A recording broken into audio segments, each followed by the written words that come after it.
में आते हैं, लेकिन हर कोई नहीं जा पाता है चार धाम। बोले किसी को कोई पैसा के जोर पे नहीं जाता, किसी के पास धन का कमी होता है इसलिए नहीं जा पाता, किसी के पास समय की कमी के कारण नहीं जा पाता, कोई स्वास्थ्य के अभाव के कारण नहीं जा पाता है, किसी के पास सब कुछ है तो प्रभु की कृपा नहीं हो पाती। बोले जो कहीं नहीं जा सकते सिर्फ यहाँ गोकुल में आते हैं तो उनको चार धाम 84 कोस यात्रा करने का फल प्राप्त होता है। एक पेड़ गोकुल लगा जिसकी डाल गई जगन्नाथ, और फूल तो फूले द्वारका, फल लागे बद्रीनाथ। भगवान ने अपने माता पिता का आशीर्वाद प्राप्त किया और 3 धाम का स्थापना किया। चौथा धाम है राम का धाम, रामेश्वरम धाम। तो यहाँ गोकुल में आप आए तो गोकुल में आने से 4 धाम 84 कोस यात्रा करने का फल प्राप्त होता है। यहाँ का मेन जगह है ठाकुर जी का घर। यहाँ भगवान श्री कृष्ण पले बड़े हैं।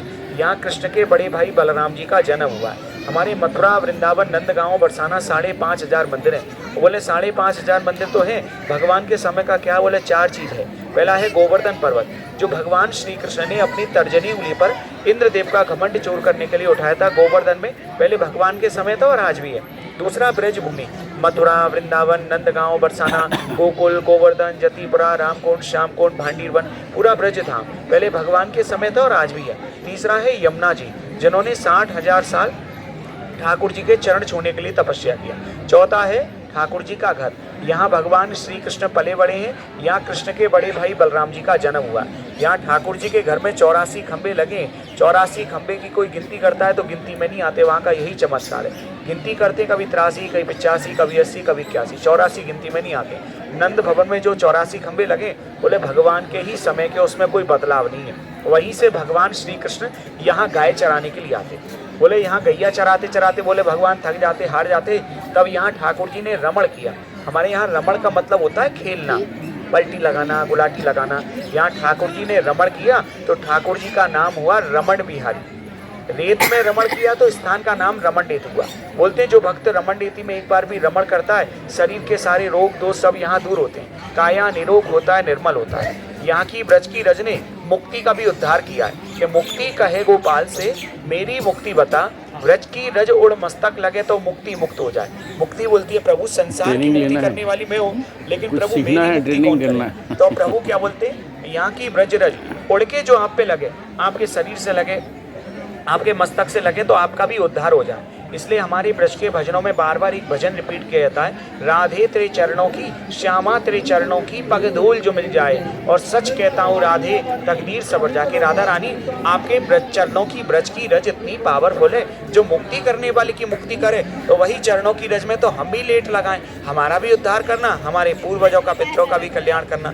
यहाँ ठाकुर जी का चरण बनाते, घर बनाते यही भाव से कि बिहारी जी हमारा घर यहाँ वृंदावन धाम में हो, ब्रज धाम हमको वास मिले। या हमारे कोई भी पित्र हैं जिनको मुक्ति नहीं हुआ, सदगति नहीं हुआ, तो हमारे लोटपोट होने से हमारे सभी पूर्वजों का, पितरों का उद्धार करना। जो हमारे पूर्वज हैं तीर्थ नहीं किए हो, तो हमारे कंधा ऊपर बैठ के उनको भी आप तीर्थ का फल प्रदान करना। यहाँ ठाकुर जी खेले तो खेलने का महत्व है। रमण रेती में आने के 2 ही महत्व है, यहाँ के लोटपोट होना, क्योंकि भगवान त्रिलोकीनाथ ब्रजरज में लोटपोट हुए, खेले। दूसरा महत्व, आपने नाम सुना, कुंती के बड़े बेटे थे राजा कर्ण। राजा कर्ण दानवीर कर्ण बोले जाएं, अपने घर में नित्य प्रतिदिन 1.25 मन सोने का दान करते। लेकिन जब राजा कर्ण की मृत्यु हुई ना, तो वैकुंठ में गए, तो खाने को, पीने को, पहनने को सबको सोना मिला। इस पे प्रभु से बोले, प्रभु आपने मुझे वैकुंठ दिया है, बहुत ऊंचा स्थान दिया है, ये किसी को नहीं मिलता होगा, लेकिन वैकुंठ दे के यहाँ खाने को अन्न नहीं मिलता है। जिस वस्तु को छीता वो सोना हो जाता है, जिस वस्तु से हाथ लगाता वो सोना ही सोना हो जाता है। सोने से मेरा उद्धार थोड़ी हो, मुझे तो अन्न चाहिए।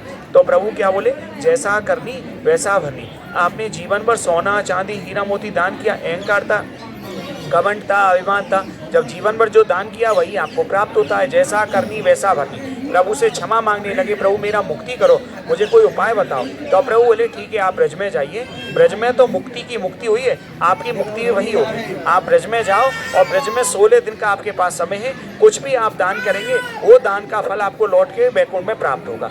जब प्रभु ने कृपा किया, राधा रानी का कृपा हुआ, तो राजा कर्ण को 16 दिन का मोहलत मिला। यहाँ के राजा कर्ण ने एक प्रकार का दान नहीं किया, उन्होंने एक प्रकार की जगह बोले 16 प्रकार का दान किया। अन्न दान किया, जल दान किया, वस्त्र दान किया, चावल दान किया, भूमि दान किया, गौ दान किया। ऐसे 16 दिन में 16 प्रकार के दान किए। उन 16 प्रकार के दानों में सबसे बड़ा दान था उस समय अन्नदान। आप लोग अपने घर में मनाते हैं, हमारे शास्त्रों के अनुसार होते हैं 16 दिन को 16 श्राद्ध। पितृपक्ष आते हैं ना, पितरों के नाव से घर में बैठा के ब्राह्मणों को भोजन कराते हैं और मन में भाव रखते हैं, उस समय विश्वास रखते हैं कि पितृपक्ष में यदि घर में बैठा के हम ब्राह्मण को भोजन कराएंगे तो ब्राह्मण के भोजन कराने से हमारा दान हमारे पितरों तक वैकुंठ में अपने आप ही प्राप्त होगा। उसी भाव से जब बोले तीर्थ करने आते, रमण नीति में आते और यहाँ अपने पितरों के निमित्त में ब्राह्मण को भोजन दान अन्नदान किया जाए। बोले कोई यहाँ रमण नीति धाम में अपने पितरों के निमित्त में एक ब्राह्मण को भोजन का दान करे, कोई माता पिता के नाव से 2 करे, करने वाले पूरे परिवार के नाव से करे। कोई बोले अपने नाव से एक ब्राह्मण को भोजन दान करे, अपने नाव से पति के नाव से एक ब्राह्मण को भोजन दान होए, लड्डू पूड़ी सब्जी चकाचक भोजन महंगाई के टाइम में तो उसमें 501 रुपया का खर्चा पड़े। कोई ये सोचता है आज ठाकुर जी की कृपा है तो हम यहाँ वृंदावन धाम में हैं, गोकुल धाम में हैं, पैसा के बल पे नहीं आए हैं, आज प्रभु की कृपा के जोर पे आए।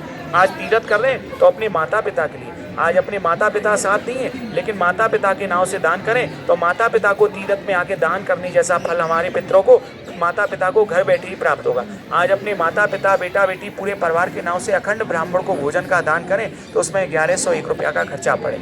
और करने वाले ये सोचते हैं कि प्रभु ने कृपा किया है, आज हमारे शरीर में 2 नेत्र हैं, ऐसे अपने 2 माता पिता हैं, एक मेरे माता पिता यानी जन्म के माता पिता, एक मेरे धर्म के माता पिता। मैं अपने दोनों माता पिताओं के नाव से सुबह और शाम दोनों टाइम अखंड ब्राह्मण को भोजन का दान करूं तो उसमें 2201 रुपया का खर्चा पड़े। लेकिन यहाँ कोई बंधन नहीं है, किसी प्रकार का कोई संकल्प नहीं कि आप आए तो यहाँ इतना दान करना पड़े, इतना दान करना पड़े। हमारे ब्रज में बोलते हैं सोना चांदी आधा दान, अन्न दान महादान। बोले घर से आप सोना चांदी लाओ, यहाँ के दान करो, आधा दान बोले ब्राह्मण को भोजन के निमित्त में दान करो, 1 लाख रुपया के